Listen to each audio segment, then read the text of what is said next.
La entrevista del Telematutino 11, gente importante a tratar temas importantes. Nos acompaña el doctor Eduardo Jorge Prats, probablemente uno de los abogados constitucionalistas más terminados, pero él también es experto en derecho internacional. Y me consta que es probablemente uno de los abogados dominicanos también con mejor terminación en materia de regulación monetaria y financiera. Él fue de los redactores de la ley monetaria y financiera y de la ley orgánica del Banco de Reserva. Ha trabajado con los bancos y con el sector público también en diferentes áreas. Es decir, tenemos una estrella. Y un académico. Y un académico. Autor de muchísimos libros. Bienvenido y amigo nuestro. Buenos días, voy a venir aquí diario para este mensaje espiritual del cariño de los qué bueno, amigos. bienvenido. Muchas gracias. Más que merecida esas palabras y mucho más podríamos Muchas decir. Si yo leo el currículum de Eduardo, no hay entrevista. Eduardo, justamente vamos a comenzar, y esa es la ventaja de contar con una persona que maneja el tema constitucional. Sí. ¿Es verdad que las cosas que trata el proyecto del presidente obliga a un referéndum? Hay que hacer una distinción. Hay 4 elementos fundamentales en esta propuesta. En primer lugar, es todo lo relativo a la consolidación de la independencia del Ministerio Público, que es un tema en el cual el presidente ha insistido desde el inicio de su primer mandato. La otra cuestión fundamental es la de blindar la fórmula de elección y reelección presidencial, la actual fórmula de 2 mandatos, un solo mandato consecutivo y nunca más. Y luego hay 2 aspectos que son unificación de elecciones y el relativo a disminuir el número de diputados. De esos 4 aspectos, el que ha concitado la preocupación sobre la necesidad del referendo es el relativo al blindaje de la fórmula de elección presidencial.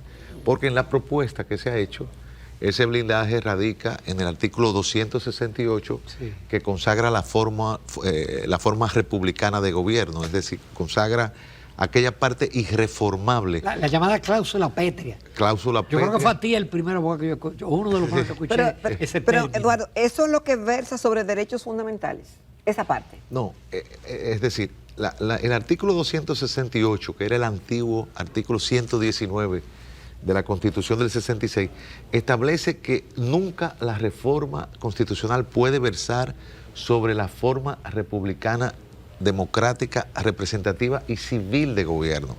Entonces, en ese artículo, la propuesta que ha hecho el presidente establece que también la fórmula de elección presidencial tampoco podrá ser reformada, que es el artículo 124. En la Constitución. Ahora, ¿qué pasa? Que el artículo 272 señala que cuando se modifica el procedimiento de reforma, cuando se hace la reforma, hay que ir a un referendo. Y el artículo 268, que establece la fórmula republicana de gobierno, forma parte del procedimiento de reforma constitucional. Por eso es que se dice que cuando se haga la reforma, para que entre en vigor, habría que hacer un referéndum. Y el tema de la cláusula pétrea. La cláusula pétrea es esa. Es esa. El artículo 268. Pero ¿tú crees correcto introducir lo de la reelección ahí?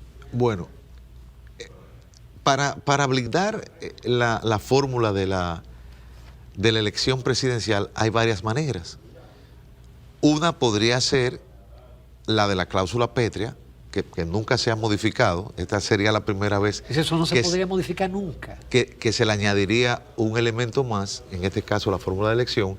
Pero otra sería decir que si se va a modificar la fórmula de reelección presidencial, se haga un referéndum para poderla cambiar. En cualquier caso, Pero primero se aprueba la ley, se hace el referéndum y entonces ahí se decide. ¿Cómo es que funciona eso? No. La Constitución establece un mecanismo de reforma. Es mediante la Asamblea Revisora. Ciertas reformas, luego de reformarla, hay que hacer un referéndum. Las que tienen que ver con derechos fundamentales, las que tienen que ver con el procedimiento de reforma. Si se cambia el procedimiento de reforma, hay que ir a un referéndum posterior. ¿Y cómo es hacer un referéndum para edificación del televidente que estará preguntándose, ¿y entonces cómo se hace eso? Es una consulta popular donde debe participar al menos un 30% del padrón electoral, que elegiría por mitad más uno, es decir, diría sí o no ¿Y a la eso reforma. lo hace quién? Eso lo organiza la Junta Central La Junta Central Electoral. Que entonces Es una consulta. imperdonable que no haya una ley de referendo después con una constitución del 2010. Bueno, los abogados discuten acerca, hay algunos que entendemos que se necesita una ley, otros que entendemos que no se necesita una ley, que la Junta Central Electoral estaría apoderada constitucionalmente. Porque para eso te iba a preguntar, esa era mi próxima pregunta, de que si se aprueba la propuesta del Ejecutivo, pero no tenemos la ley de referéndum, si como quiera tendría validez el cambio constitucional. Fíjate, sobre eso hay una discusión, porque hay otros juristas que entienden que no se necesita el referéndum. Señalan que la cláusula pétrea lo que determina es lo que se puede reformar o no y que no forma parte del procedimiento.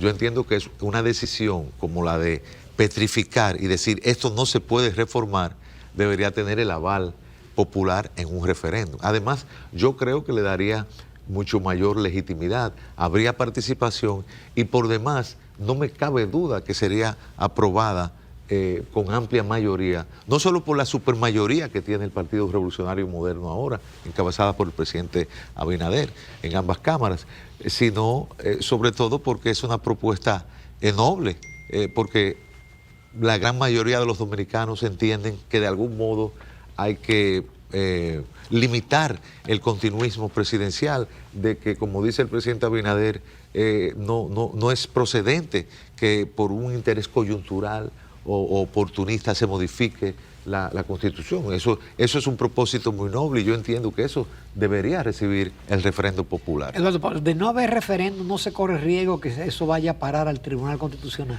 Sí, eso es propio de muchos procesos de reforma. Es decir, si tú te enfermas, tienes que ir a la clínica. Es decir, si se hace así, podría haber un cuestionamiento jurisprudencial ante el Tribunal Constitucional, ante los tribunales.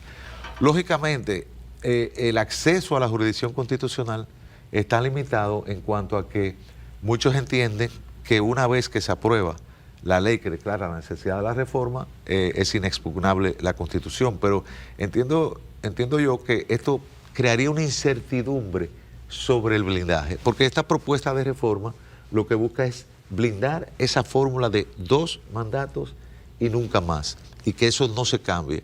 Pero si el blindaje que necesitaría un referéndum no es hecho, entonces caeríamos de nuevo, porque es posible que un tribunal luego declare que sencillamente cuando se reformó y se congeló y se petrificó, no se petrificó porque realmente no se hizo referéndum, entonces se podría cambiar otra vez la fórmula de elección presidencial. Es decir, que para curarse en salud es mejor hacer el referéndum.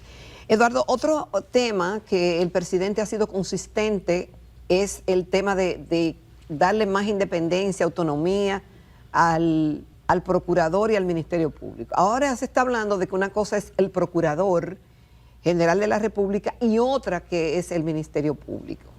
Hay algunos abogados que dicen que en la Constitución que se hizo en el 2010 está claramente establecido que el Ministerio Público goza de autonomía funcional, administrativa y presupuestaria. Entonces, se cambia la elección. Ayer el expresidente Leonel Fernández decía que en más de 130 países el presidente de la República escoge al procurador, incluyendo los Estados Unidos. Aquí lo que está proponiendo el presidente Abinader es que se haga a través del Consejo Nacional de la Magistratura. Y ahí mucha gente dice, bueno, pero como siempre el presidente de turno va a tener mayoría ahí y finalmente se hará lo que diga el presidente. ¿Cuál es tu opinión al respecto?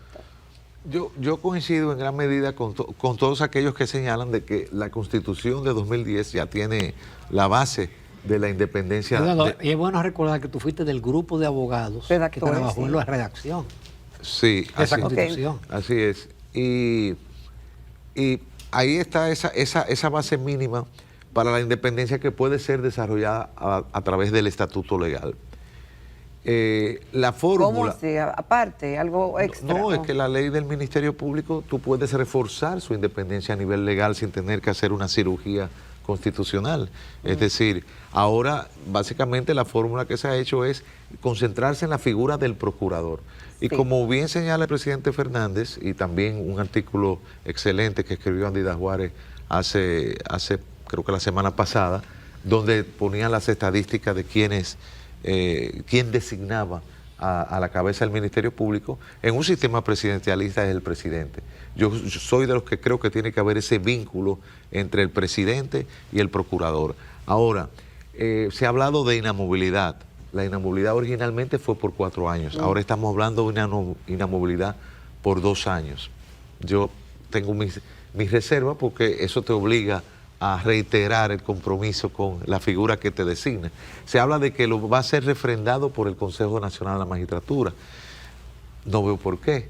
En dado caso, debería ser el asentimiento de ambas cámaras legislativas. Es decir, que eso no es... no traería mayores garantías yo pienso, independencia o de... No, yo pienso que debe haber una base mínima para esa independencia. Pero depende mucho de la... ¿Está o está? Con lo que está ahora se puede trabajar. Depende de la persona. Pero lo hemos visto ahora. Tenemos a Miriam Germán. ¿Alguien puede decir que Miriam Germán ha hecho un papel deshonesto o algo? Ha hecho y el mismo gobierno dice este Ministerio Público es independiente. Entonces, reiteradamente lo ha dicho. Una figura de quien se designe es importante. Porque yo creo que hay una gran carencia de nuestro proceso de reforma judicial y es la consolidación del Ministerio Público Independiente.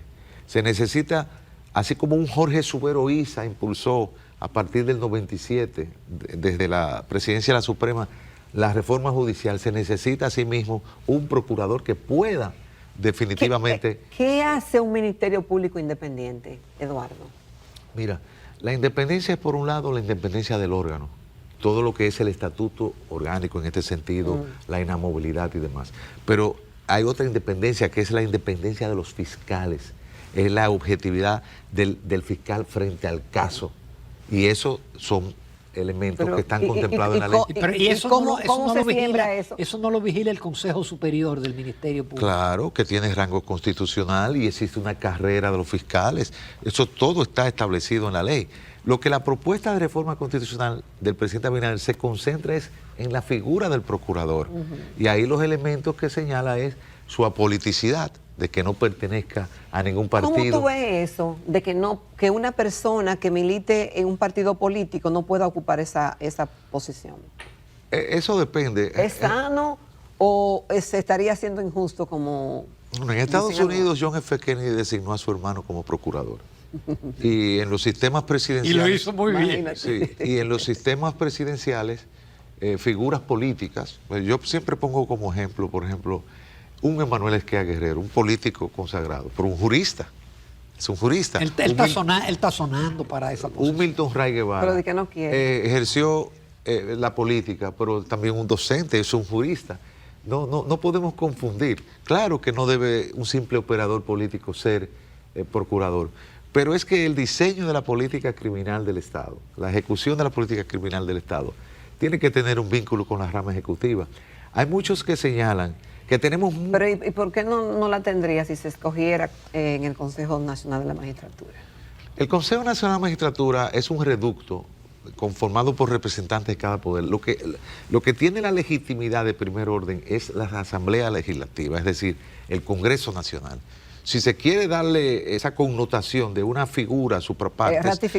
Ratificarlo, como ratifican los embajadores, ratificado por ambas cámaras. Como es en Estados Unidos. O por una de las cámaras. Si se quiere dar ese endoso, que yo creo que es positivo.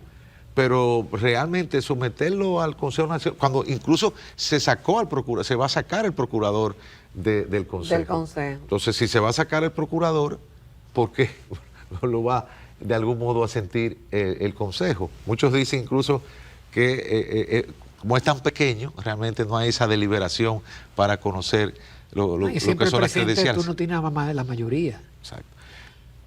Vamos a una breve pausa, que todavía falta mucha tela por donde cortar. Pero en el ya proyecto poco de reforma. tiempo. En Telematutino 11 esta mañana nos sentimos honrados de recibir al doctor Eduardo Jorge Prats, un profesional que no requiere presentación, experto en derecho constitucional. Y bueno, muchos temas de las reformas que pretende hacer el presidente y que irán al Congreso, pero vamos a concentrarnos en la primera, que ya fue depositada por el Ejecutivo rapidísimo, Hablamos de una de ellas, del contenido de una de ellas, de las reglas de elección presidencial y el tema de la Procuraduría. La reducción del número de diputados, Eduardo, y la unificación de las elecciones, porque aquí unimos, separamos. En 2 años, otra. Después que junta, que con 3 meses de diferencia.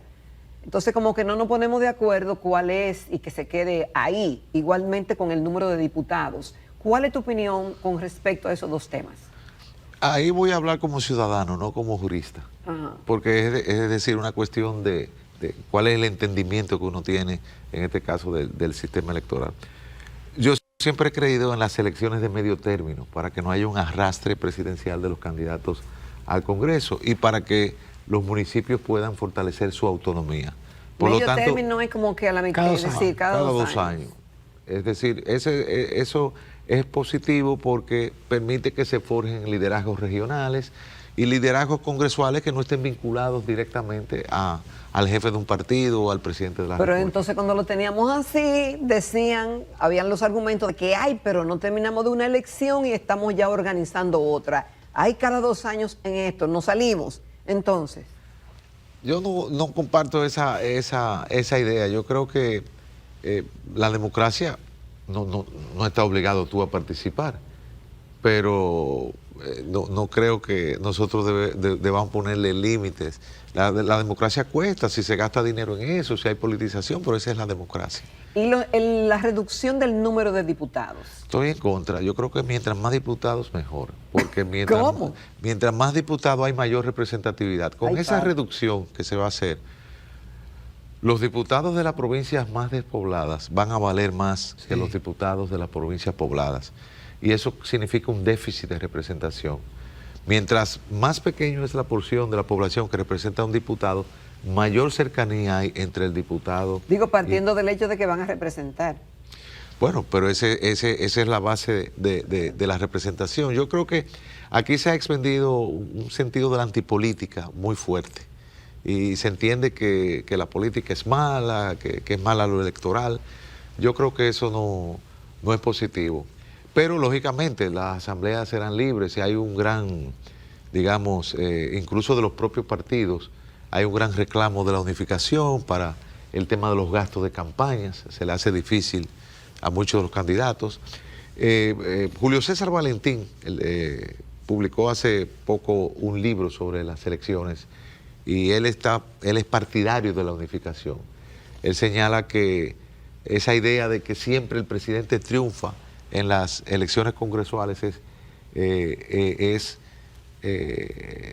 así, y que entonces no hay necesidad de dividirla. Pero hay 2 ejemplos donde la oposición ganó en elecciones separadas, en el 98 y en 2020 ganó la oposición. Entonces se ve que tiene mucho sentido tener elecciones separadas. Ahora, lo que no tiene sentido es hacerla en febrero con pocos meses de diferencia, y por eso hay que distanciarla un poco más, y hablo de las elecciones de medio término. Pero eso es una idea impopular. Esa es mi posición mía como ciudadano y no creo que sea lo que finalmente decida la Asamblea Revisora. Pero ahora con el abogado, en las funciones que se establece para el Ministerio Público, ya está preparado para que haya un Ministerio de Justicia. Porque ellos se van a encargar de la persecución. Entonces, el otro es prevención, cárcel, etcétera. ¿Tú crees que es necesario, que vale la pena? No, es importante esa idea de la existencia de un Ministerio de Justicia, que eso se hace a nivel legal, que esté a cargo del diseño de la política criminal y que el Ministerio Público esté a cargo de la persecución criminal. Eso es una decisión que tiene mucho fundamento, porque de ese modo el Poder Ejecutivo puede dirigir el diseño e implementación de la política criminal, y la persecución penal queda en manos del Ministerio Público. O sea, eso yo lo veo como muy positivo. Esa ley del Ministerio de Justicia se hará con posterioridad a esta reforma. Eduardo, bueno, hemos tenido un congreso, tú dices que no, pero a mucha gente entiende que es súper numeroso, con algunos problemas, muchos no asisten, otros asisten y es como si no estuvieran ahí. Otros siguen siempre la línea del partido, no tienen cabeza propia. Y se aprueban muchas leyes y lo peor del caso es que no entran en ejecución. No se respeta lo que se aprobó. Y también tenemos el tema, por ejemplo, de la misma Constitución, la reforma del 2010, que debió hacerse una tarea pendiente después de eso y 14 años después no se ha terminado. Y entonces... Sí. La propuesta del presidente tiene una disposición que dice que en 4 años tienen que expedirse todas las leyes de desarrollo de la Constitución. Creo que eso de algún modo servirá como un constreñimiento para impulsar que se aprueben todas estas leyes. Son muchas, incluso el Tribunal Constitucional en una decisión hizo una lista de aquellas leyes que faltaban. Y creo que se puede asumir, pero lo importante no es sacar las leyes por sacarlas, lo importante es que las saquemos y que realmente respondan al espíritu y a la letra de la Constitución, pero que hay un esfuerzo concertado para eso. ¿Tú crees que el país avanza constitucionalmente con ya definiendo y que se quede la fórmula Estados Unidos, 2 periodos y nunca más? Esa ha sido, digamos... Porque, perdón, yo he escuchado a algunos opinadores públicos que dicen, debe darse la oportunidad de que a futuro un presidente pueda volver. Realmente esta fórmula de 2 mandatos y nunca más, yo creo que consolida lo que debe ser el sistema democrático, lo que debe ser el sistema democrático para dar chance a un reciclaje del liderazgo. Nosotros, es cierto que gran mayoría de las reformas han sido impulsadas por esta cuestión del mandato. Es cierto que algunos avanzan de que se adopte la fórmula brasileña de 2 mandatos, un intervalo, 2 mandatos, un intervalo, pero creo que los partidos ya han experimentado una evolución. Ahí vemos, por ejemplo, el Partido Revolucionario Moderno, todo su liderazgo es un liderazgo juvenil, claro, comenzando por el propio presidente Abinader y el resto de los altos dirigentes de ese partido. Lo mismo está pasando también en el Partido de la Liberación Dominicana. Lógicamente hay figuras señeras como Danilo Medina, Leonel Fernández, Hipólito Mejía, pero digamos, la política dominicana es una mezcla de lo nuevo y de lo viejo, lo mejor de ambos. Yo pienso que nosotros hemos caminado por un sendero de consolidación de nuestra democracia.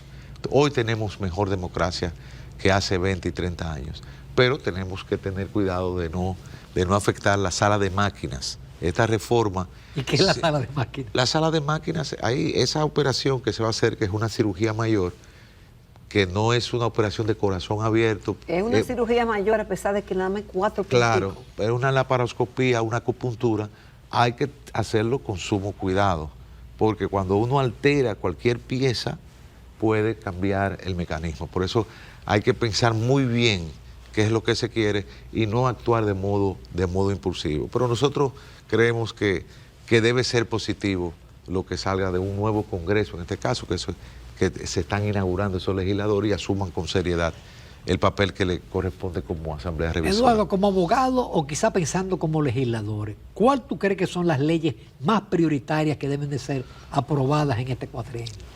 Para mí la ley fundamental, voy a hablar solamente una, es la ley de la jurisdicción contenciosa administrativa, que es la que permite... ¿Y qué es eso, Eduardo? Esa es la ley que permite canalizar las demandas de los ciudadanos contra el Estado por responsabilidad patrimonial, por expropiación.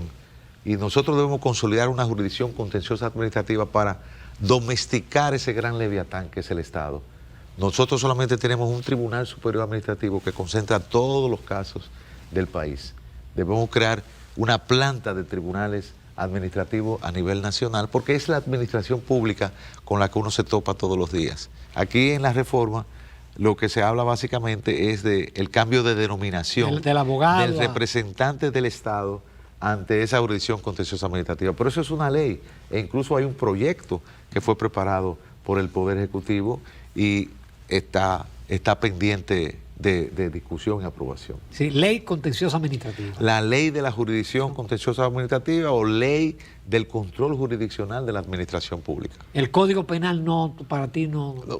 No, claro, pero para mi gusto, esa ley es muy importante porque los ciudadanos están en contacto directo con el Estado todos los días.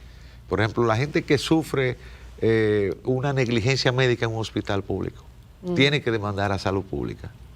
Pero tiene entonces que ir a un solo tribunal. Si vive en Jimaní, tiene que ir entonces a un tribunal en Santo Domingo. Hay que crear esos tribunales de primera instancia más los tribunales de apelación en materia contenciosa administrativa. Eso depende de esa ley.